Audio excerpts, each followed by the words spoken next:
অত্যন্ত ধৈর্যের সাথে যারা অনেকক্ষণ যাবৎ আলোচনা শুনছেন তাদেরকে আন্তরিক ধন্যবাদ।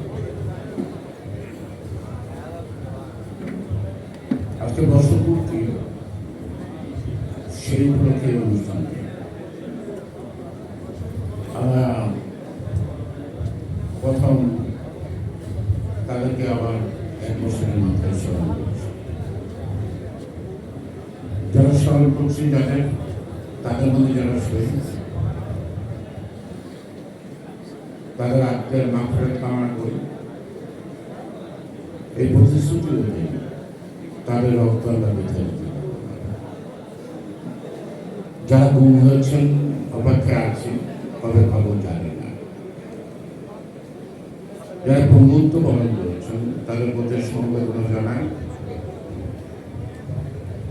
আর যারা সন্তান হারা হয়েছেন যে মা বাবা অথবা যে সন্তান মা বাবা হারা হয়েছেন তাদের প্রতি আজীবন সহমর্মিতা থাকলে বিএনপির পক্ষ থেকে আন্দোলন সফল প্রতীকে অজানা অজ্ঞাত